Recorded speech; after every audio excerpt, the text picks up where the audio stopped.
One man. Goodbye. Hello, Heisman. 20, 25, 30, 35, 40, 45, 50, 45. There goes Davis. Oh, my God. Davis is going to run it all the way back. Auburn's going to win the football game. They give it back now to the 30. They're down to the 20. All the band is out on the field. He's going to go into the end zone. Four-man Alabama rush. Got him. Oh, no, they didn't. Oh, my gracious. Yep. How about that?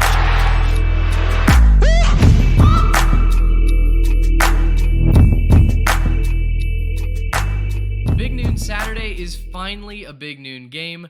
Tennessee wants to keep the 90s vibes alive, and the Ledger continues to be the home of crazy betting lines. All of this and more on a Week 9 preview of the Three Technique, a college football podcast at the intersection of the X's and O's and the Jimmies and the Joes, along with Trey Reeves and Garrett Turney. I'm Mitch Mason.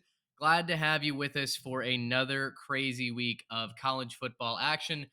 Gentlemen, weather should be sublime this weekend. The slate isn't necessarily riveting from stem to stern. So, do we have fall plans? Do we have date night plans?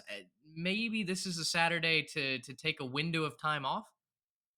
Yeah, if you need to do some Halloween stuff, if you're looking to go to a party, if you're looking to go maybe a night out on the town, I think this is the week to do it. Now, listen, this college football season is very quickly starting to speed up and go to the end, right? We looked up and we're already in week 9. I was shocked when I read week 9 preview as the title for our show doc this week. It seems like we shouldn't be that close to the end, but we want to savor as much as we can, but we can't always be on the couch watching all day long. If you need to actually have a life this weekend, you have our permission. Yeah, and there's some soft spots in the schedule, but there's some really awesome spots as well. Like there's some great games that we got to make sure that we catch. So find your spots, figure out when you got to sit down in front of something, and then strap in because it's gonna be a fun Saturday. Yeah, it should be a blast in some windows, but also go out, touch some grass, feel the fresh air on your face. You have Trey's permission, as he said, to Go handle find the a pumpkin. housekeeping. Go select a gourd. Go do whatever you need to do. That's right.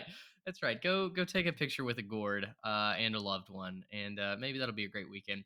To handle the housekeeping, if you are brand new to the show, where have you been the first 8 weeks? We welcome you to the family. Glad to have you with us, even at this late stage, as Trey and Garrett have mentioned, of the season. If you have not already subscribed or followed the show, please do so on Spotify and Apple, all the major podcasting platforms. We are on them all. It helps us continue to grow the show, continue to see our numbers rise, and ultimately helps the algorithm, thanks Spotify, continue to attract new college football fans to the show, which of course is how you found this show in the first place, I'm guessing. If you would also leave us a rating, that would be great as well. And head on over to the social media pages if you want to interact with us personally at 3TechPod on Instagram and Twitter. Gentlemen, question of the day that we've been instituting over these last several episodes. They've been quite popular from what I hear. Question of the day for the Week 9 preview. Is it better or worse for college football if Georgia and Tennessee lose this weekend? And Garrett, I think this is your note that has me chuckling, so I'm going to turn it over to you. I think it's actually Trey's, but I'll take full credit for it since we all like this. My bad. No, this is this is Trey's note. I don't know, Trey. Do you want to take this? I can take it. It is going to be 110% better if you're a fan of some old Dallas radio, but way better.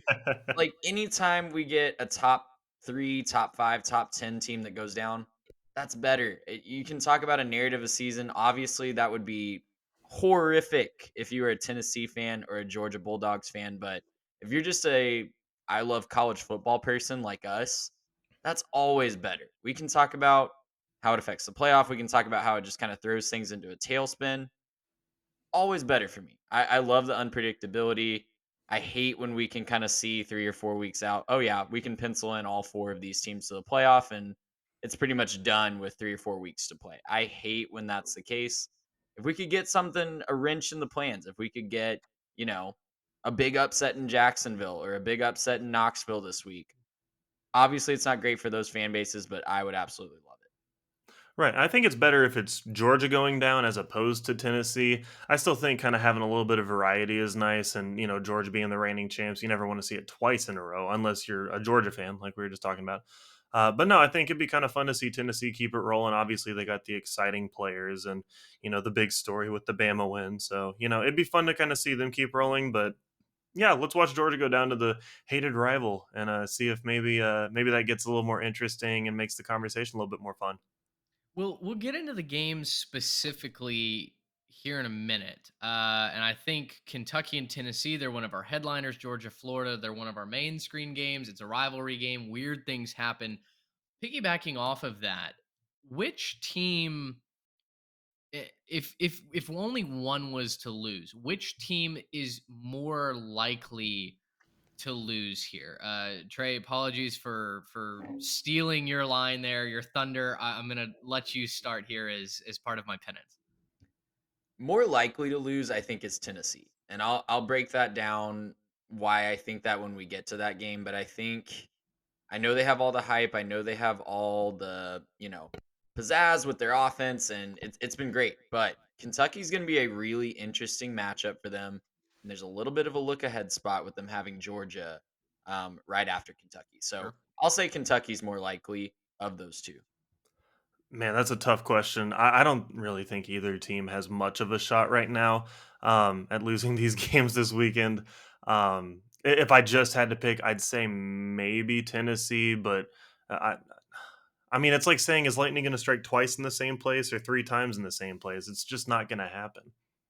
Tennessee, for what it's worth, and we'll get to this more in a minute, they're wearing alternate jerseys. They're wearing blackout jerseys. Not quite the smoky grays, but if you dig into the history of the smoky grays, Tennessee historically loses those games. So maybe a little bit of bad vibes with the alternate jerseys on the road, early kick. I don't know. Or I say early kick, it's a 6 p.m. kick. So disregard that last point. But without all the uh, the jersey talk aside, we'll get to that more in just a minute. Gentlemen, let's dive into the headliners. A lot of SEC talk coming up on this show, but our headlining game of the week, it has to be in Happy Valley. Number 2, Ohio State on the road, taking on the 13th ranked Penn State Nittany Lions. It's a Saturday, 11 a.m. kick on Fox, the big noon kick, unless you're in God's time zone, and it's 11 a.m. 15 and a half point spread in favor of the Buckeyes. Ohio State has shellacked just about everybody they've played. The last quality opponent that Penn State played that you could even compare to Ohio State is that team up north in Michigan, and Michigan blew the doors off the Nittany Lions in the second half. They ran for over 400 yards against Penn State, formerly the team with the 5th best rush defense in the country. So I set the stage. I say all of that. Garrett, Ohio State 15 and a half favorites. Where are you going with this one? Does Ohio State win? Do they win comfortably? Does Penn State have a little bit of magic in them? See, for me, this is the first real test for the Buckeyes.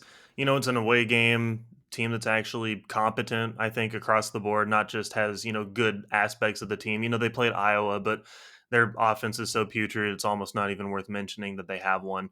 And so this is kind of the first game where I think you play a team where across the board, they're going to give you some challenges and they're going to actually push you to be a good team. I'm excited to see what Ohio State's actually made out of, right? We think Stroud obviously is one of the best players in the game right now. You combine that with the ridiculous wealth of talent at wide receiver, and I think there's a very good Penn State defense that's going to actually have its hands full again, kind of for the first time. I guess maybe that Michigan game with the run team, but I'm talking more stretching them with the pass, right? Actually having to defend the pass and cover this stuff downfield and not let this thing get out of hand real quick. On the other side of the ball, I think Ohio State's going to sell out to stop the run, force Penn State to throw. I think that, you're going to see them, try to stop the clear strength of this offense is running the football. So I think, you could see 8-man boxes really early in that game just to say, go ahead, beat us in the air.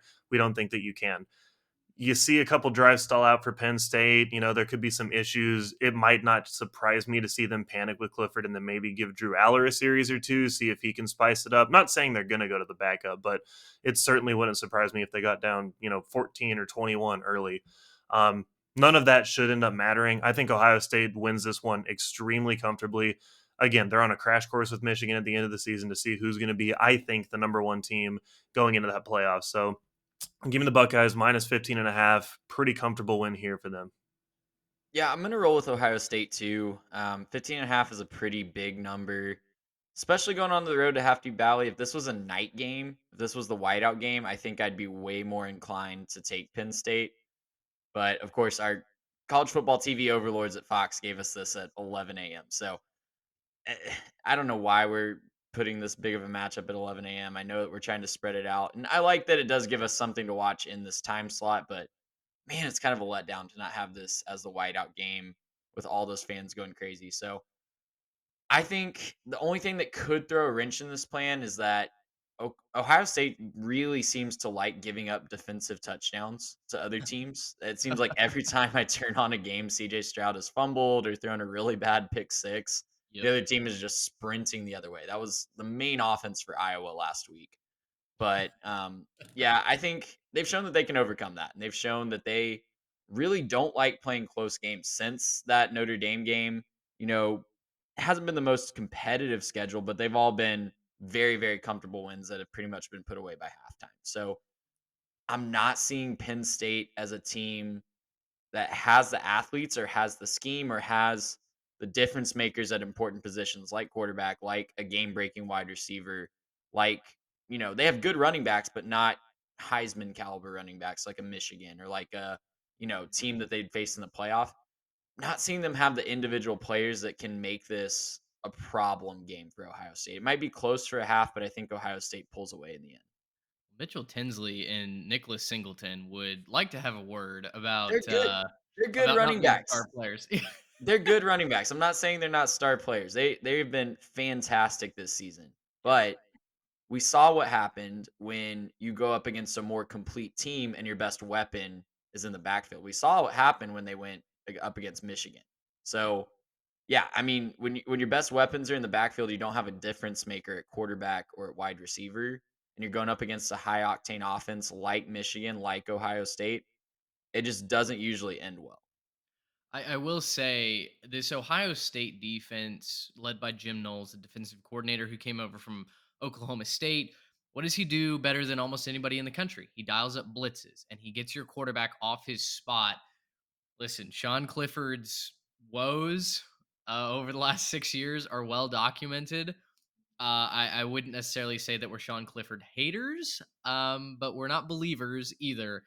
Now, the reason why, even though I wonder if Penn State's going to be able to run the ball, I wonder if they're going to be able to get it to a wide receiver like Mitchell Tinsley. Even with all of that, I'm going to take Penn State plus 15 and a half, and here's why. Ohio State leads the all-time series 22-14. The last Penn State win was that shocker in State College, 24-21. Penn State blocks the field goal. They upset number 2 Ohio State in a raucous environment. Now, that was a night game. That was under the lights. That was the whiteout game. Much different atmosphere. That being said, though, you look back over the last several years of this series, and even though Ohio State has won the last 5, they're all very close games. 39-38, 27-26, 28-17, 38-25, 33-24. Guys, not a single one of those games covers this 15 and a half point spread. Now, different teams, different eras, different athletes. I get all of that. But there is something about this rivalry game where Penn State year in and year out competes with Ohio State, no matter who is the better team, no matter how badly Ohio State hypothetically should beat them. Again, you compare that, or you add in the fact that it's at home, what will be a big spot, an early kick, but a raucous environment. I'm going to take Penn State plus the 15 and a half.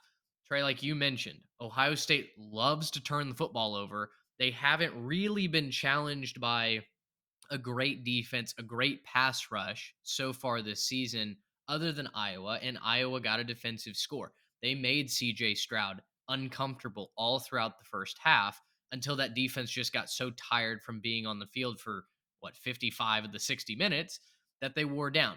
Penn State has a much more competent offense, and so I think that defense is going to be somewhat more fresh, and that pass rush will be able to get to CJ Stroud and make him uncomfortable. That's the one knock on Stroud is even though he's a Heisman level quarterback putting up great numbers, The way you affect him and the way that you beat him is by bringing blitzes, by getting to him, by collapsing that pocket. I think Penn State can do that enough to where I have no doubt Ohio State should win this game, but by 15 and a half, that's a lot of points. So give me State and the candy at home. I will say we have been very down on Sean Clifford, and we're not the only ones that have been down on Sean Clifford, Dude, but do want to give the man his due. He has looked better this year, right? And he looked really, really good coming off an injury against Minnesota last week. Threw for 4 touchdowns, threw for a lot of yards. So it's not hopeless if you're Penn State, but I just think they're going to struggle to keep up. Well, and I was gonna say he's looked good since that Auburn game when he got his clock cleaned, and then he just turned it around all of a sudden. He didn't quite have it. I mean, even the weeks before that, and then something snapped, and all of a sudden he was good at football again. So he could keep them in it. I don't see a way for them to be able to keep up with the just high octane of that Ohio State offense. let's go from Happy Valley to Kentucky, the or I'm sorry, to Tennessee, not to Kentucky, where the Vols are 12.5 point favorites against number 19 Tennessee. Saturday, ESPN, 6 p.m. kick. I'm really concerned here about Kentucky. Everyone is hyping this up as the game of the week outside of Happy Valley. There's a lot of people that are saying that Tennessee is on upset alert. I don't know if that's just because they're trying to create headlines because they're not fully bought into what this Tennessee team is doing. Guys, Kentucky can't score. I mean, plain and simple. We have seen it time and time again. If your offense struggles to stay on the field, I don't care how good your defense is, eventually you're going to give up points. Eventually, you're going to get stuck on the field, and that offense isn't going to be able to support you. So initially, I looked at that 12 and a half and I went, man, that's a big number for Tennessee. And then you remember, well, Will Levis has not really looked like a top quarterback in this upcoming draft class. The running game has been inconsistent at best. And that defense is not as good as what we've seen it in years past. So for me, as long as Tennessee isn't just turning the ball over left and right, I think the Vols win by 14-17, kind of minimum, to be quite honest. So I know it's a look ahead situation to Georgia next week and what truly will be the game of the year to decide the SEC East, a trip to Atlanta on the line, all of that. But Tennessee, I feel like they've got to be so aware of how poor their history has been over these last few years that they can't take this week off. They cannot just allow a Kentucky team to slip on in and get out and ruin their season. I think Josh Heupel has his troops ready for this one. So give me the Vols minus the 12 and a half. I'm going to go the other way. I'm actually going to take Kentucky and the points here. 12 and a half just seems like a really big number to me in a series that I'm pulling up the recent results right now. You talk about Ohio State and Penn State being a close series. Other than a Kentucky blowout win a couple years ago in Knoxville, this has been a really close series too. So I just feel like this is going to be really close. I feel like this is also, I know they've already played Alabama, but I think this is the best defense Tennessee has played so far this year. And Kentucky has a lot of athletes in the secondary that can cause problems.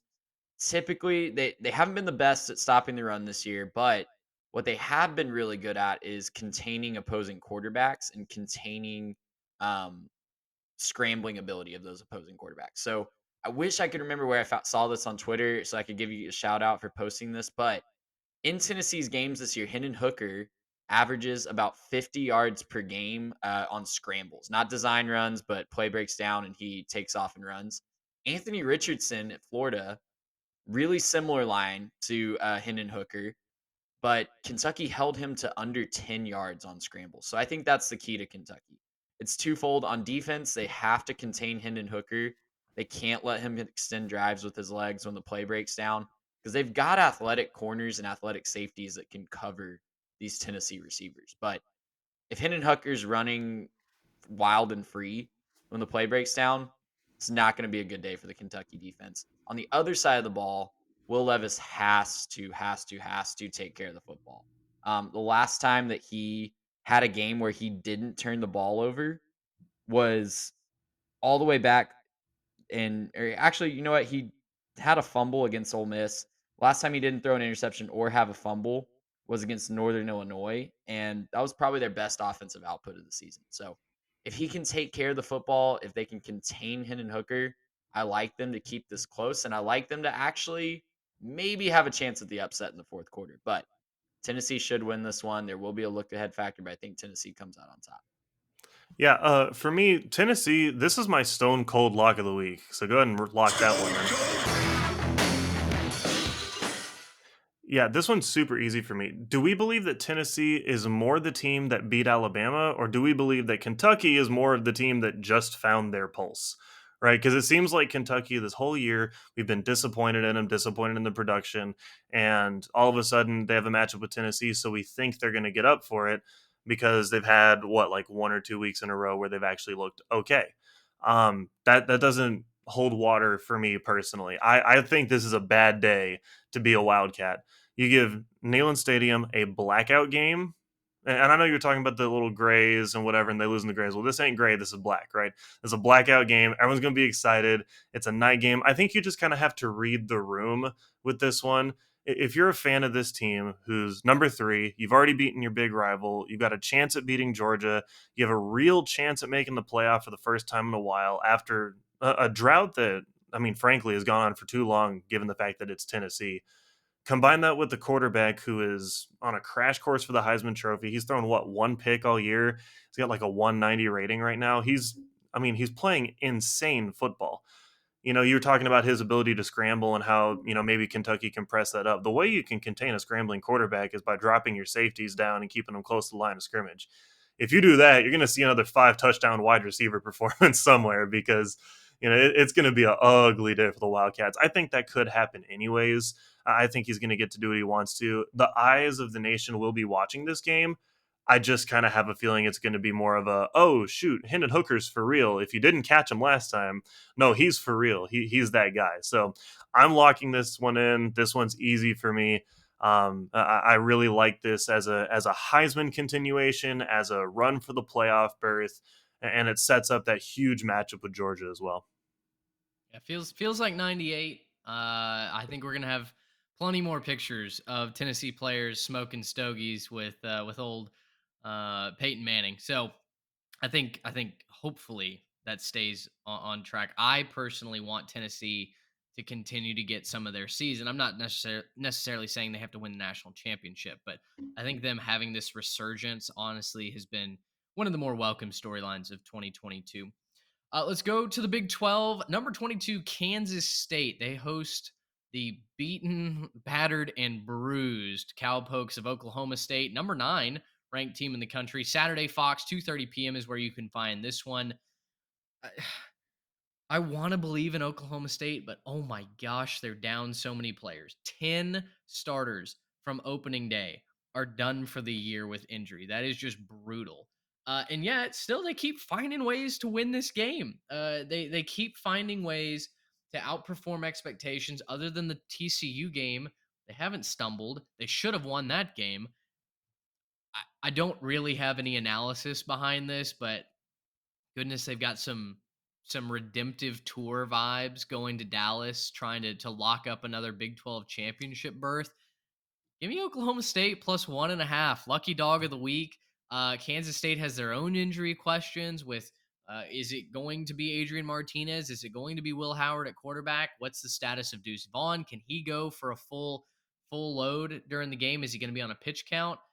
I've seen Oklahoma State win with injury issues. I haven't necessarily with Kansas State. So I know it's on the road, but gosh, guys, I'll ride with the Pokes until they let me down. Yeah, that's a really good point that both of these teams have injury issues. We've seen one team rise above that, and we haven't seen the other team quite be able to do that just yet. Everything I've read said Adrian Martinez is going to be a literal game time decision on Saturday. Will Howard filled in okay. Everything else I've read about Deuce Vaughn said that it looks like he's going to be good to go. So the biggest concern I have for Oklahoma State is, man, that rush defense was really disappointing against Texas last week. And I know that you're probably going to have a disappointing performance against the Texas Longhorns with Bijan Robinson and Roshan Johnson, but it doesn't get any easier this week with arguably the best back in the conference in Deuce Vaughn. And if he's healthy and ready to go, I don't think it'll be a pitch count. I don't think they'll go into this game thinking we will kind of use Deuce Vaughn, but he's not. He's only going to be out there situationally. So if he's ready to go, if he's good to go, it's going to be a healthy dose of him, especially if Will Howard is under center. So yeah, I like the analysis of we've seen one team rise up over these injuries. We haven't seen the other team do that yet. I think Oklahoma State has a slight edge in this one. Home crowd's going to be rocking up in Manhattan as it always is, but yeah, I'll take Oklahoma State as well. Yeah, I looked at this line minus a point and a half for Kansas State. Go ahead, keep down the Cowboys. I don't have a problem with this. Look, they stumbled once with TCU, and they're not going to be playing a 100% Kansas State team. Even if, Adrian Martinez ends up playing, he's going to be banged up, and you have to think that that's going to affect the way he runs the ball, right? That's the main factor of his game and why he's such a difference maker is because he can tuck it and run and take off at any point in time and change the game. You have to think, if there's an injury that goes along with that, he'll be a little bit hesitant for contact. He may not want to, tuck it and go as often as he would. Look, it's just kind of unfortunate that that's the case. I would prefer to see both of these teams at full health. Right. I'd prefer to see both these teams with all of their stars being able to make their plays. With that being said, I think the narrative for me stays the same as it has been this season. You got Spencer Sanders leading the Oklahoma State Cowboys onto the road, hostile environment. Everyone there wants them to lose, right? And yet he's been there before. He's done this. He holds his own. He's going to throw a pick. You just know that's going to happen. He's going to make a mistake. But at the same time, that's just part of the experience, right? That's what you get when you have Spencer Sanders. But he's been through this before. He's done this before. He knows what he's trying to do. And he's going to go on the road and he's going to take care of business. I just think this is too easy for them to be able to go in there and shut down the run game. Yeah, the run game was a bit of a killer last week. You have to think that they're scheming something up this week to fix that. You have to think that that's where they focus most of their time this week, seeing that it was a problem for them last week and a strength of the team they're about to play. And so this has to be the focus. They have to be thinking about this going into this game. If they're not, their coaches are terrible, but Mike Gundy's one of the best to do it. And I think, Derek Mason's been doing a great job there as well. So go ahead, give me them pokes, right? Give me the pokes plus point and a half, and let's keep them rolling towards Dallas. Quick betting note on this one. This is already the fourth time that Oklahoma State has been an underdog in a game this year. They are 3-1 outright in those games. Of course, the loss was to TCU, and they've the only time they haven't covered the spread this year was that debacle against Central Michigan week 1, where they pulled their starters and Central Michigan just came roaring back, and they failed to cover against Tech by 1 point. So I don't know. Like they've been really good as a dog. They've been really good as a dog on the road so far this year. So I don't have a problem still rolling with that in this situation. Yeah, I feel like with the weird line just being 1.5, that's kind of what I realized too. Is okay, you're going to keep giving me Oklahoma State plus the points. Just, especially in a weird line like this where it's basically a pick 'em. Vegas isn't sure which way they're leaning, but you're going to give me Oklahoma State with the candy. I can't not take it given the results of the season. I will say, if there is a place that Kansas State can expose Oklahoma State, it might be in the secondary because, gosh, the Cowboys are losing DBs left and right to injury right now. So I know the run defense was not very good last week. With as many starters out in the secondary as they have right now, that could be an issue as well. So really, it's going to come down to who's the quarterback for Kansas State. Adrian Martinez doesn't necessarily throw the ball a ton anyway when he's healthy. So maybe Will Howard is the guy that matches up best against Oklahoma State. We'll wait and see. Those are our 3 headliner games. We move on to your main screen games. That any time that these are on, we would certainly encourage you to switch over, at least devote a screen to them for part of your day. There's chances for fireworks. Let's say that. This week 9 slate of main screen games, maybe the weakest that we've had so far. But still, we're gonna roll through them. Let's start with Florida at number 1, Georgia. Of course, that game is in Jacksonville, world's largest outdoor cocktail party. That's a mouthful to say. Georgia is 22.5-point favorites. Don't know that this is going to be particularly close. If you pay attention to the betting lines, you can watch this Saturday, CBS, 2:30 p.m. Garrett, Florida, Florida got boat raced in this game last year. I believe it was highlighted by 21 points that Georgia put up in basically 30 seconds. it was Anthony Richardson's first shining moment, or welcome to the party, pal, moment for the Florida Gators a season ago. It did not go well. Does it go any better this season? Not a shot. Dog's easy. I'm gonna take Georgia minus 22.5. You could give me like Georgia minus 30, and I'd still probably feel good about this one. Oh, Look, Stequavius Bennett is just gonna keep getting disrespected nationally, but he's about to do unspeakable things to this Florida defense. Florida's not good on defense. I mean, they're not great on offense either, but they're not good on defense. And we keep talking about Hendon Hooker as we should, Stroud as we should, Bryce as we should. Stequavius Bennett right here, not Stetson Bennett, right? This guy balls. He's the reigning national champion, right? We want to just pretend like he doesn't exist in this current college football landscape, but this guy does what he wants to do. If you get squeamish, don't put this game on, because what Georgia's about to do is going to be borderline a violation of the Geneva Convention, and we need to be prepared for the fact that this is going to get ugly quickly and just turn this one off. This is one of those, it's a 2:30 kick. You're going to get a really fun 30 minutes of just watching the dogs do whatever they want to do, and then you can turn it off because it's out of hand. Yeah, I almost made this one my lock of the week. Since it's a rivalry game, I'm gonna back off from that a little bit because crazy things can happen. But on paper, this looks like one that Georgia's gonna run away with. You have, like you said, Garrett, Georgia or Florida's not good on defense. They have basically allowed almost everybody to run all over them. You've got a one-dimensional offense for Florida. Typically, they've thrown the ball well in a couple of games, but typically against anyone with a pulse, it's been running with Anthony Richardson, and maybe he gets some help from a running back. And on top of that, Anthony Richardson, when he does throw the ball, has been very turnover prone this year. So all of that combined together makes for a situation where I am extremely confident taking Georgia, even with a huge number. I yeah. Uh, I tried to find a case for Florida, and it just doesn't exist. I think so. Last year, when we were doing a pick 'em offline, I took Florida to cover in this game. I thought, it's a rivalry game. Of course they're going to cover. Georgia comes in with a gnarly looking number next to their name. Everybody's patting them on the back, saying this is the year that you get your national championship. Of course, Florida is going to play up to their competition. Did not happen. Did not happen last year. I don't know that it's going to happen this year. I'm also 0-2 betting against Georgia this year to cover the number. Thanks, Auburn. Looking at you guys. So the dogs get up for this one. Give me Georgia minus the 22.5. I don't know that it's 30-point territory, but look, Florida turns the ball over a lot. And this Georgia defense, much like anybody that seems to play Ohio State, when they force turnovers, they score on them. So a questionable offense, a guy in Anthony Richardson that one will be playing the best secondary he's seen all season. Two is not a pure passer in his own right, and three turns the football over. Sorry, Gators. I literally don't have a single thing I like on your team in this matchup. So give me Georgia. It's a gaudy number, but every time I say there's no way Georgia covers that, they do.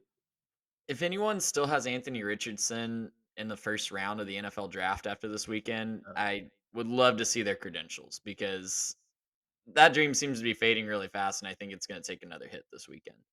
Yeah, I completely agree. Maybe some oceanfront property in Arizona to sell that crowd.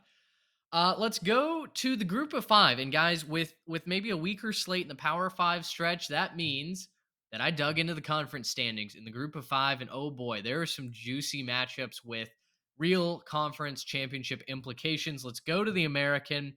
It is a 2:30 kick on Saturday afternoon on ESPN. Number 20 Cincinnati at UCF. They go to the bounce house to take on Gus Malzahn and the boys. This is a battle of second and third place teams. In the American behind, as we all predicted, Tulane sits atop the AAC. Cincinnati nearly gave it up on the road last week against SMU. That's a concern that I have. UCF had been slightly more consistent. And if we play this game a week ago, I'm taking UCF, no questions asked. It's a pick 'em game right now. When I inputted the lines here on Wednesday afternoon, this was a pick 'em. So by the time you listen to this, or maybe by the time kickoff rolls around, I'd love to see which way the line moves. But because it's a pick 'em, and this isn't played last week when UCF got absolutely drubbed on the road by East Carolina. They were offered no quarter by the Pirates. I'm going to ride with the Bearcats by a field goal. Give me Cincinnati as a pick 'em favorite. Yeah, I think the difference in these really tight games, these pick'em games or, tight teams at the top of their conferences, I think the most of the time the coaching is the difference, right? You get those X factor guys on the field sometimes who can, burst out and make a big thing, but I think this time it's going to be the coach that makes the difference. I think Luke Fickle being the coach is the entire game changer here. He was coaching a playoff game last postseason, right? Obviously, team's very different, right? I'm not saying that this is a playoff caliber team, but when you have that kind of, culture, that kind of chemistry with your team and, being able to hold together and get through what, it's not necessarily a disappointing season for them. They've been playing really well, but it definitely wasn't what it was last year. Being able to kind of rally around that and being able to kind of push through, I think is the difference here. I trust them a lot more than I trust UCF to kind of pull through this, especially as they're starting to slide back a little bit. Like you said, not exactly blowing UCF out the water. Yeah, I'm going to go with Cincinnati here as well. This is not an easy one to pick, I don't think, but I do think Cincinnati has the slight edge in coaching, so I'll pick them to find a way to win.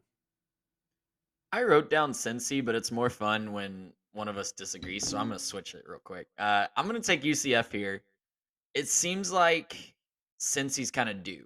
It seems like even last season with the magical playoff run, they kind of skated by in close games a lot. And maybe that's just the style that Luke Fickle wants to play. He is kind of a more grinded out coach, but this year it's kind of been more of the same. They had a close game against Tulsa. They had a close game against South Florida. They had a close call against SMU last week down here in Dallas.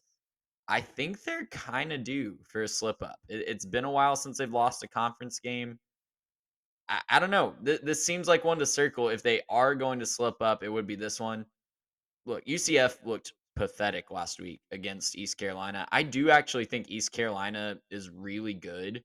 They're going on the road to BYU this week, and I think they have a really good chance to win that game against BYU. And John Reese Plumlee, he threw 3 interceptions last week. That was the first time in his whole career that he had ever thrown more than 1 interception in a game. So I'm gonna ride that he kind of gets back on track, and Cincy finally loses one of these close games, and I'll take UCF at home. Certainly not a bad take. The only counter that I will have to the John Reese Plumley note, he hasn't spent a lot of time playing quarterback. He lost that That's job true. early at Ole Very Miss, true. went over to wide receiver, kind of the reverse Ryan Tannehill, and now he's back at quarterback. So he was due for a 3 turnover game, right? Eventually. Yeah, I mean, if I can say Cincy was due for a loss, then John Reese Sure. Plumlee was definitely due for a multi turnover game. But hopefully he's got it out of his system, and we'll get a good game down there.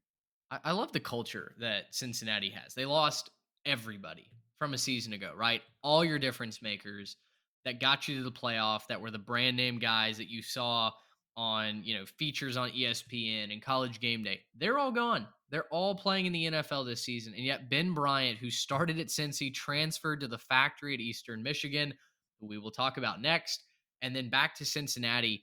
He's kept the ship aloft. They almost upset Arkansas early on in the season, and now they've taken care of business so far through the conference play.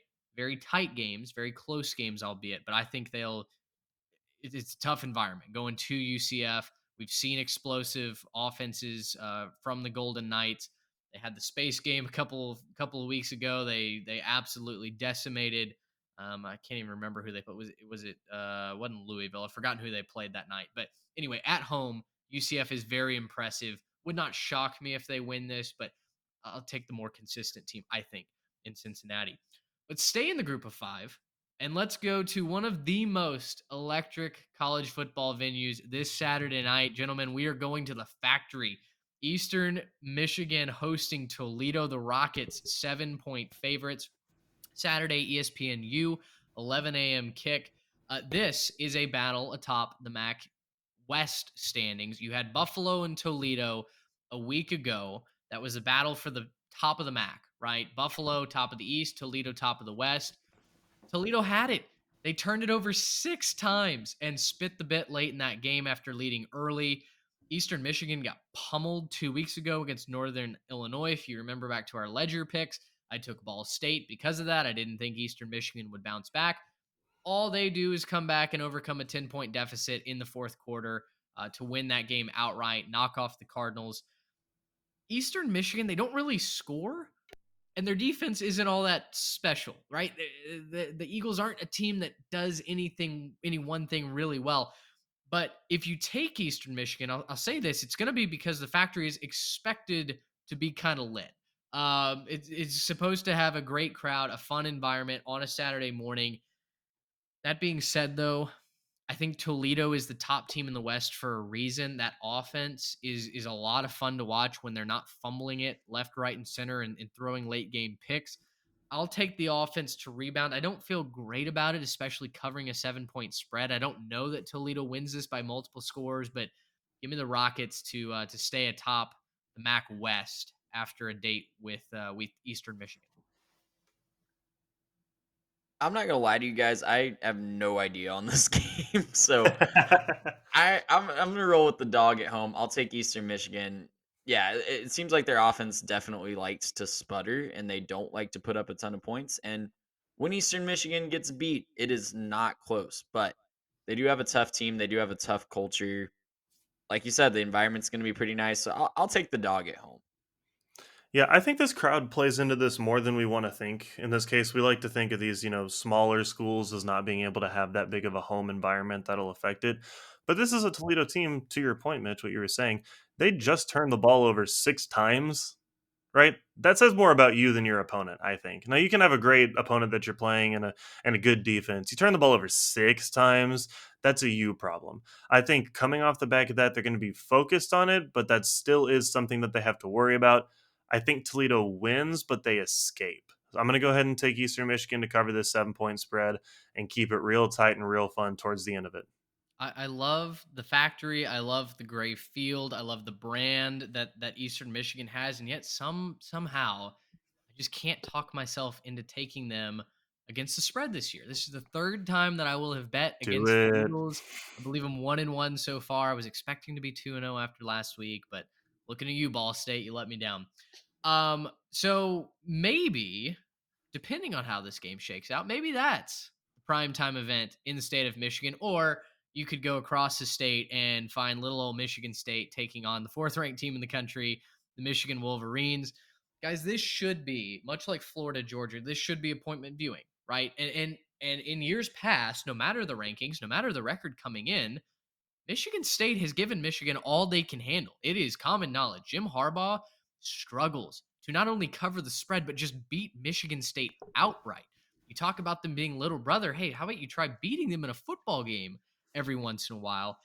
That being said, 22.5-point favorites are the Wolverines. It's a Saturday night game, 6:30 ABC.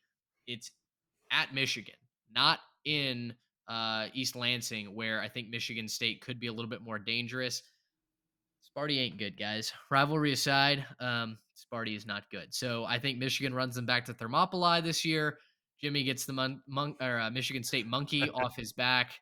I don't like it. It's a huge number, but give me the Wolverines minus the 22.5. I'm gonna take the Spartans. You highlighted it, Mitch. Jim Bold. Harbaugh has a Michigan State problem. He is 3-4 as a head coach. Those 3 wins, he has only one time beaten them by a score that would cover this spread. So look, Michigan State is awful. They've been very, very bad this year. But if you're looking for optimism for them, they did play their best, most complete game in their last outing against Wisconsin. It was a double overtime win. I know it was ugly, but Peyton Thorne looked better. And the offense looked like it was actually competent for the first time in a very long time. First time since Kenneth Walker walked out that door. So, look, do I have anything on the field to back my pick of Michigan State? Absolutely not, because they have been just god awful this year. But there have been worse Michigan State teams. I'm looking at year one Mel Tucker as a prime example that have walked into Ann Arbor and have taken care of business. So I don't think they'll win the game. I think Michigan kind of wins another ugly type of game like they've had a couple of so far this year, but absolutely giving Michigan State to cover 22.5. Yeah, I think the off the field stuff almost hurts the cause for the Michigan State Spartans. It's the big house at night, in front of a college football world that has been nothing but disrespectful to Michigan. We'll talk about, Clemson being amazing and then falling off. We'll talk about USC looking hot out there on the West Coast. We'll talk about any other team but Michigan. We'll talk about Ohio State. We won't talk about Michigan. The Wolverines feel so disrespected from a national standpoint. And at this point, they get to go ahead and say, hey, look at us. We get to play our little brother over here, our rival, Michigan State. We get to play them and smack them around, maybe, right? They're going to take this opportunity, I think, to just take this one out on little brother and prove that they are one of the best teams in the country. They are one of the best teams in the country. There's no way around it. But they're going to prove it on Saturday night. Blake Corum, give him 1,000,000 yards this week. Play the damn fight song. Go Blue. Michigan minus 22.5. So my last question on this: does anybody have trouble with the snap this year, guys? No. Oh, if they do, it is not going to be You fun for Michigan. if you have trouble with the snap this year, then it'll be a late Michigan State touchdown which barely backdoor covers, as opposed to like for the game. There's no way this thing is that close that late. I I'm would just say, picturing that call and then adding on in the final score: Michigan 53, Michigan State yeah, 14. there you go. Hey, listen, you want to give me another Sean McDonough voice crack with a game on the line? I will Oh, absolutely it's take done it. it again. Yeah, I don't know where good old Sean is. He was throwing strays at his beloved Syracuse Orange Yeah. last week. If you missed any of that, just head over to Twitter, Sean McDonough and Sean Tucker. Just Google that. Some funny moments up in the broadcasting booth from one of the greatest to do it. Let's go back to the Big 12 out in West Texas. Baylor traveling to Lubbock to take on Texas Tech. It's got a funny name.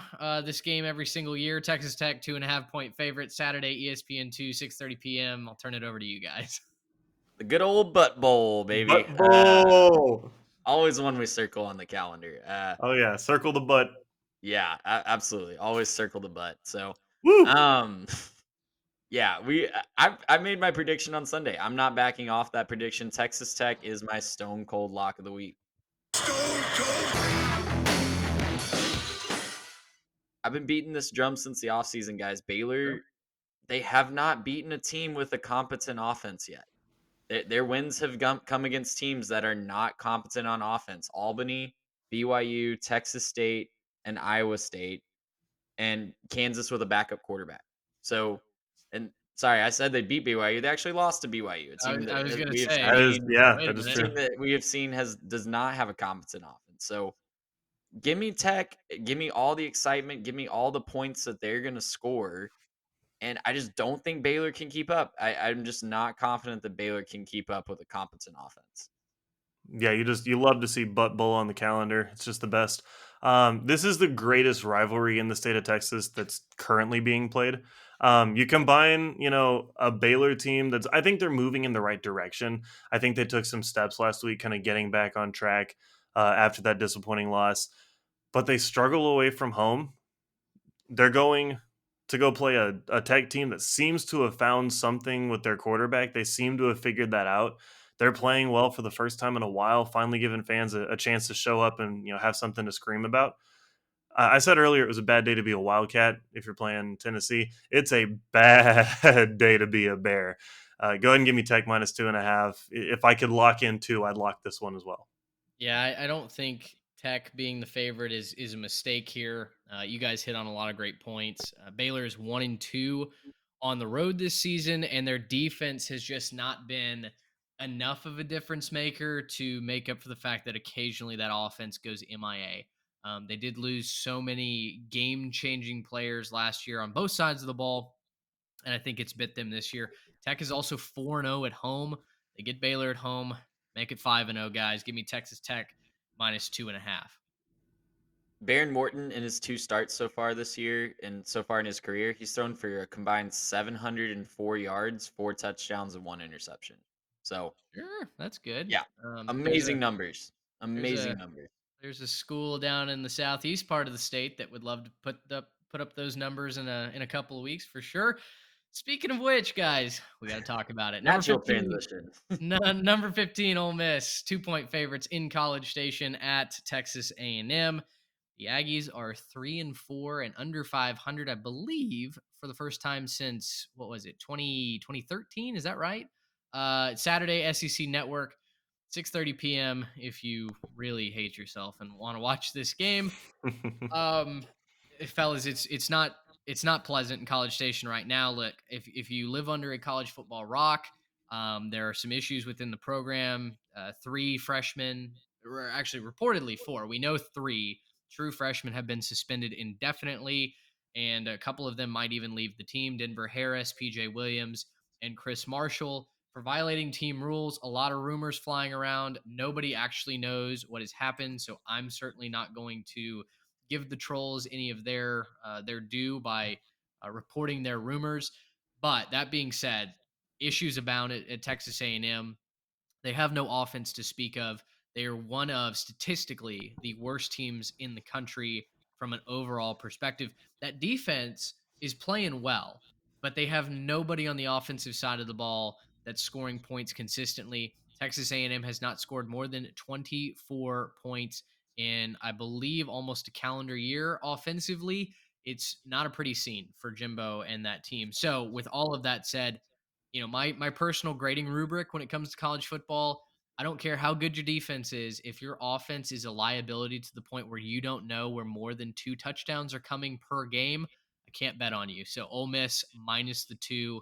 Texas A&M will probably be picked or will be the dog in every single game going forward, except for UMass.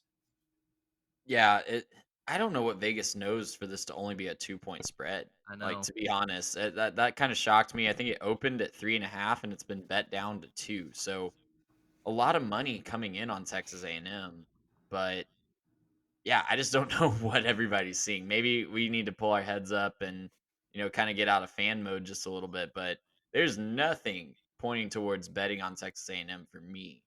You've highlighted all the offensive issues. The defense has stepped up their play over the last couple of weeks, but you know, I don't know what to say. They spotted an inferior South Carolina team 17 points to start the game last week.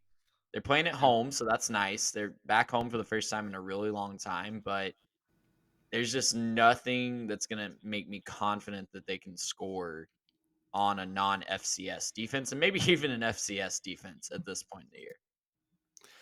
Yeah, not pretty seen. You're talking about pulling your head out of fan mode on this one. Well, let's go ahead and just look at some numbers real quick. A&M has the 25th best defense in terms of points per game and the 109th when it comes to scoring. If you They're do a the half team. breakdown, They're a half team right now. it's 21.9 points for versus 20.4 against. Uh, So you're barely winning against just the average, and that includes the start game with Sam. So that's not fantastic. You go to the flip side with Ole Miss. They're doing a pretty good job. They're 16th in scoring. That's 38 points a game. Giving up 20.8, so just a touch worse than where the Ags are in terms of points per game. But they also have one of the better strength of schedules when it comes to who they've played so far. Not something the Aggies can necessarily boast, despite still playing Bama, which skews the number upwards, obviously. Look, if you really want to break it down, the Aggies' second leading rusher is Haynes King with 95 yards. Max Johnson checks in at third on the rushing list with just a mere 61, and he hasn't played in several weeks due to injury.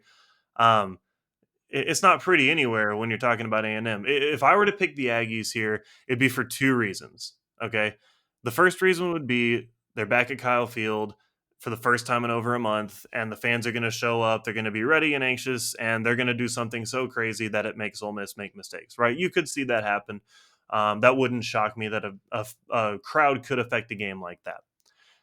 The second thing that would make me pick the Aggies is if you told me that they just had a miracle turnaround and looked like a completely different team than what you expected to see, where it's as surprisingly good as they've been surprisingly bad.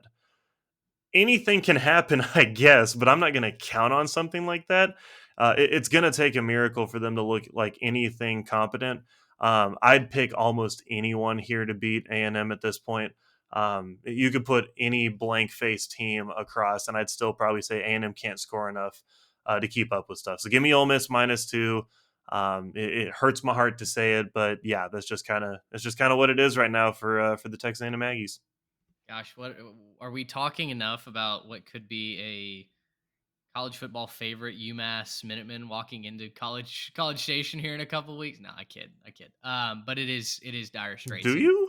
if if Jimbo wants to save not the season, because the season's in tattered flames, It's over. heading towards Earth in an utter free fall. Right? It's a Felix Baumgartner moment. Right? I mean, the wreckage is coming home. But if you want to not lose everybody to the transfer portal this year, if you want to keep what you do have as a recruiting class intact and build towards what could be a very successful season next year. I mean, you fix the offense and that defense is good enough to win you 8, 9, 10 games. It is. Maybe it's not good enough to win you, an SEC title or to get you in the playoff discussion like we were hoping that we would be this year, next year, but it's good enough to get you to where you're back on track and you're building Right. towards something. But it's got to start in the locker room with the players. They've got to decide that they want it. It's got to start with Jimbo. He's got to look internally and say, you know what? My offense doesn't work anymore. It may have gotten me a national championship and conference titles. We're not in 2014 anymore. And he does need to hire an offensive coordinator there. Cue Shrek. Like that'll ever happen. Yeah. Well, Anyways, and I mean, just one more thing on this game because I know we got to move on. There is a scenario where last week was a wake up call moment for the team, Sure. and we can debate that. There should have been a wake up call moment way earlier in the season. Absolutely, like right? We App can. State. There is a cornered animal syndrome though, and after App State they beat Miami and Arkansas, and Two very cornered good teams. animal syndrome is a real thing. And Yeah, it listen, is. hope is a hell of a drug. I'm talking myself into being very disappointed. Historically, you're right. Jimbo teams do bounce back after an embarrassing loss. Now, also historically, they keep that trend going forward and move in an upward trajectory. We didn't see that with that loss to South Carolina, but you're right. Typically, Jimbo finds a way to get his guys ready to play after a bad loss. And there's no juggernaut left on the schedule. Every team that's left on their schedule has a fatal flaw, I would say. Now, whether or not the A&M team can exploit that fatal flaw is a Sure. very good question. That's a very valid question. But, Ole Miss is quarterback play. That's their fatal flaw. You look at Auburn. We have beaten that drum to death. We talked about Yeah, Florida they're not very earlier. good. LSU is probably the scariest team remaining on the schedule, without a doubt. And they've been inconsistent too. So listen, hope is a hell of a drug. I'm not trying to talk myself into being hopeful, but there is a path to the cornered animal syndrome narrative. Yeah, not loving holding Texas A&M LSU tickets at this moment. That could be an ugly game. Last featured game of the slate before we get to some others around the country. Number 17, Illinois. Is that right? 7.5-point favorites against the Nebraska Cornhuskers Saturday afternoon, a 2:30 p.m. kick on ABC.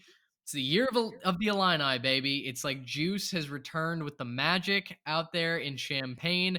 Burt Ball is working.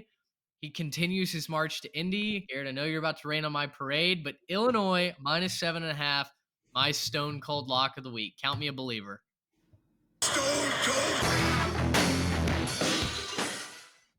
Yeah, so I did some thinking this week about how you can judge the Shadow Realm, right? So we've talked about it a couple times. Big Ten, Shadow Realm, nothing makes sense. You get nothing that ever happens the way it's supposed to over there.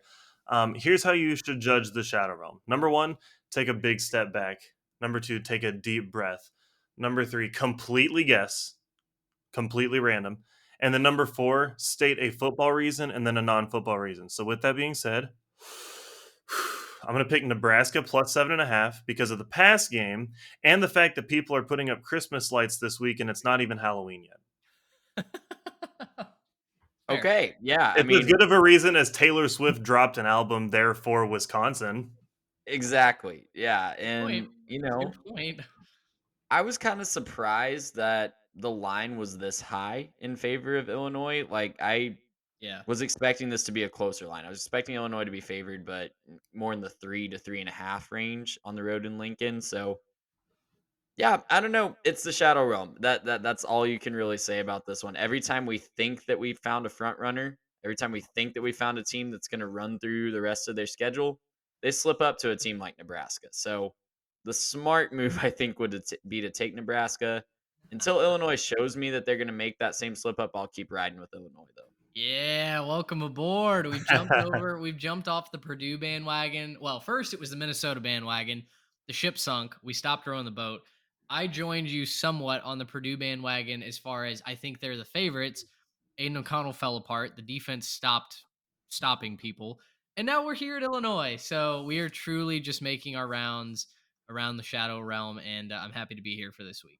And I don't have a non-football reason, Garrett, but if I was going to give you a football reason, I think it's Tommy DeVito. And he's been a really nice surprise for Illinois. Chase He Brown. hasn't turned the football over. He's been a good game manager and he's distributed the ball well. And obviously Chase Brown is a big part of that as well. He's killing the game. If he was at a bigger program, he'd be getting some Heisman consideration. But 44% of his team's offensive touches through that's Chase insane. Brown. That is That is absurd. absolutely insane. Well, you're mentioning Tommy DeVito. I guess your non-football could just be Danny DeVito because every time Danny DeVito gets a role in a movie, exactly 52 weeks afterwards, Illinois loses to Nebraska or something like that. Go look up the stat, advanced analytics. ESPN stats and info, get on that for us. All right, a couple other games to make you aware of before we bounce down to the ledger. Trey, you have a lot of interest here in Notre Dame at number 16, Syracuse. The Orange are 2.5 point favorites. Saturday, 11 a.m. ABC. What intrigues you about this game? It's the most fascinating game of the day for me, because we still don't have a really good answer to is Syracuse good, and they're sitting there bowl eligible. They're sitting there at 6-1, I Yeah, they believe. are. I can't remember if they've got a seventh win or not, but I think six No. and one, right? Yep. And they're hosting a Notre Dame team that has really struggled to be consistent this year. Their offense, with a backup quarterback, has not looked great, but I'm really interested to see if Syracuse can actually score some points on an athletic, talented defense. So weird things are going to happen in this one, but I don't know. I think the talent for Notre Dame is going to outweigh everything else in this game. I think the best unit on the field is going to be the Notre Dame defense. And that could spell trouble for a Syracuse offense that only scored 14 against Clemson last week. So I'm actually going to take Notre Dame as my lucky dog of the week and take them to win this game outright and kind of spoil the Wow. party in upstate New York. That was pretty big. Yeah, for me, I was just looking at this as can Syracuse bounce back at home after giving Clemson just everything that they wanted, right? They almost look into the mat. I think we actually did get an answer to is Syracuse good? I kind of think they're a good team. Yeah. I think after what you just saw against Clemson, Clemson's a pretty solid squad after knocking off multiple very good teams in the ACC and kind of surviving some of those road challenges that we talked about on this pod. And then Syracuse goes in there and they do some stuff that confuses DJ and they force the quarterback change. And yeah, they get beat, but at the end of the day, I think they weren't going to win that game anyways. The fact they keep it that close is pretty nice. I think they bounce back here. I think that they've shown they can be competitive. Notre Dame, they've just been bizarre this year. They've just, they look like they're really good one week and then maybe not so much, right? They keep it real close with Ohio State and then they can't do anything, right? They can't even cover against UNLV. So I'm going to go ahead and say something weird's going to happen at the Dome at 11 a.m. Give me Cuse -2.5 to go ahead and cover that one. I like this one for the Cuse. Yeah, I'm with you. I think they bounce back. I like the way that their defense, especially, played in that first half. Sean Tucker, I mentioned Sean McDonough was throwing shade at his alma mater.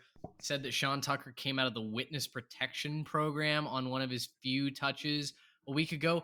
This guy only had 5 carries. He's the most dynamic player on the field, not named Will Pretty Shipley. He shocking. had 5 carries and I think caught 3 or 4 passes out of the backfield for minimal yardage. He just was not involved in the offensive game plan, and it just left me scratching my head. Like, what on earth is Dino Babers and Robert Anai doing that your best player is not even touching the football every other play, every third play, something like that. So I feel like they got chewed out this week in film study, in game prep. Notre Dame just doesn't impress me. And going to formerly the Carrier Dome, it's a weird place to play Saturday morning. I just feel like Syracuse, I think they are good. I don't know if they're really good, but they're good enough. I'll take the Cuse to win this one at home. on the Sean Tucker comment, at least he was ineffective in his carries, right, Mitch? Like he wasn't effective when he was running the ball, right? It's not like he ran for 10.8 yards per carry Yeah, yeah, no, it against was Clemson because yeah. that's what he did. It was 5 carries for 54 yards. Yeah. That's I pretty good. really don't know what the issue was. So anyway, just a mind numbing stat from last week in Syracuse's game. Couple other games here to get to. Utah 7-point favorites against Washington State. That's actually happening Thursday night. So tonight, if you're listening to this on the day that it debuts, TCU 7.5-point favorites at West Virginia. Arkansas at Auburn, who is a 3.5-point favorite. You got Wake Forest at Louisville, and then Northwestern and Iowa. We'll talk about some Group of Five teams in just a moment as well. Uh, any particular games and lines that stand out to you? Because there's certainly one that does for me, and it's one of my ledger picks this week. Yeah, well, for me personally, I don't think you could pay me to watch Northwestern Iowa. You make the note, and it's a good one. The over under opens at 31.5, which would have been the lowest in college football history. It did get bet up, but that's ridiculous. I'm sorry, you can't pay me to watch that. That's going to be just the worst football you could possibly watch all year. Plus Shadow Realm, plus everything else. You couldn't actually make me watch this one. I'm excited for TCU. I want to see them keep rolling. Max Duggan for me, one of the more exciting players this year. Definitely came out of nowhere. Really excited to see how they do at West Virginia, who got the home win against Baylor. So, we Sure. could see, kind of how this ends up rolling and, if they could maybe make something happen on, at home again. But, I just think TCU probably has too much there. Yeah, that's always a weird game. Like TCU and West Virginia is always just a really weird game. Something weird happens in that one. We've beat down West Virginia enough. We don't need to, hammer that dead horse again. But I think TCU comes out on top in that one. Utah traveling to Washington State on a Thursday night is really interesting to me. Also, Wake Forest at Louisville could have a lot of fireworks. Now, I'm a little confused on the line. I didn't vet this, but it looks like I have Arkansas favored. Do you No, guys okay, you so guys have yeah. Auburn favored somewhere? No, so I've fact checked it earlier in the week. Auburn was favored at one point, and I So thought they when I checked, opened as 3.5 point favorites. yeah. So I thought when I Wow, Which checked is bizarre. that's so weird. ESPN, yeah, it is. I thought when I checked ESPN, they also had it at 3.5. But now that you mention it, as we're doing this on a live podcast, Arkansas is now the 3.5-point favorite. So I'll amend my ledger pick. I'm still rolling with Arkansas minus the 3.5. What As I you thought was should. outrageous is Trey, what you mentioned off the top, Auburn opened as a 3-point favorite, which is inexplicable to me considering KJ Jefferson is healthy coming off a bye.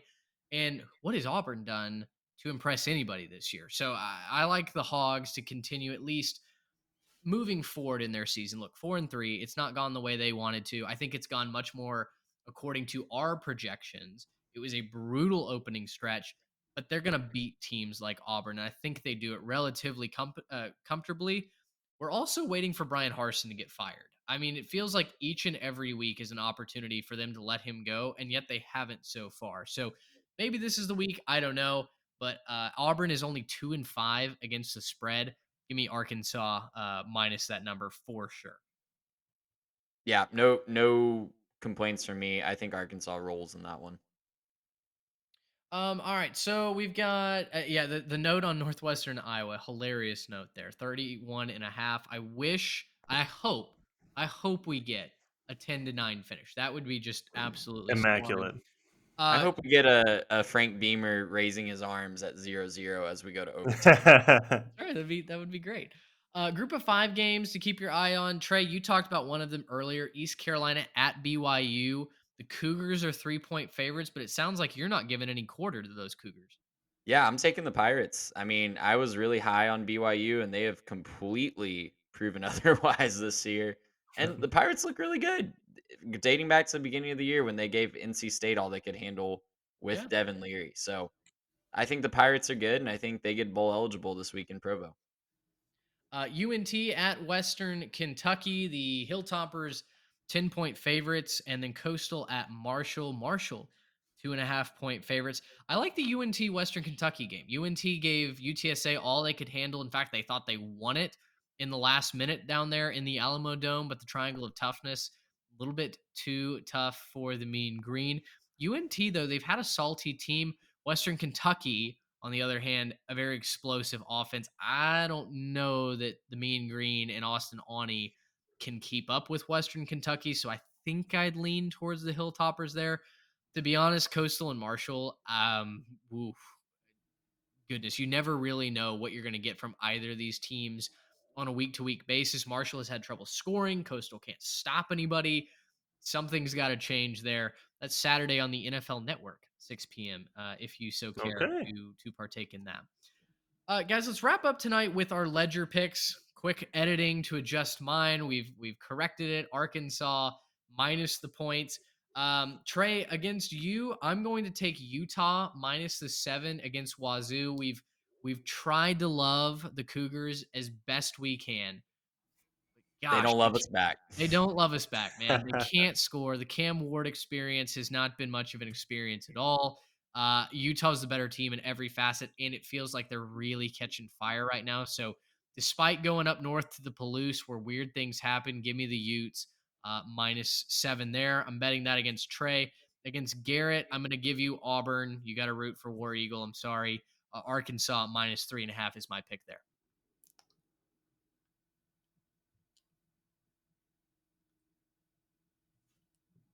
Oh, sorry. I thought Garrett was frozen. Okay. All right. So for my ledger picks against Mitch, I'm going back to the well. This betting against Mizzou last week was very, very good to me, even though I had to back Vanderbilt. This week, South Carolina is only 4-point favorites at home against the Missouri Tigers. So I'm going to take South Carolina against Mitch. And Garrett, this is my favorite ledger pick I have ever gotten to make. And it gives me a chance to talk about this game.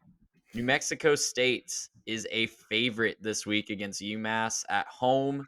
All right. I'm back in the Aggies, baby. 2-point favorites. That's my actual pick. Las Cruces is going to be lit, baby. They beat their rivals last week, New Mexico. They're riding high, and they're going to keep it. They're going to make it a win streak. I don't know when the last time New Mexico State had a win streak was, but I bet it wasn't recently. They're going to get one this week against UMass. Hey, that's not the worst pick in the world, but haven't you learned anything from backing the Aggies, Trey? Come on. Yeah, I mean, this an Aggie game involving a 2-point spread. I'm going to take the favorites in both of them. Okay. There you go. Yeah, not too bad, not too bad. Okay, so for me, versus Mitch, you are a West Virginia fan this week. I'm taking TCU minus the 7.5 against West Virginia. Again, kind of talked about that one just a second ago. Think there's going to be way too much with Max Duggan going on the road there and just kind of lighten up the scoreboard. So should be less fun for the West Virginia fans than it was a couple weeks ago versus Baylor.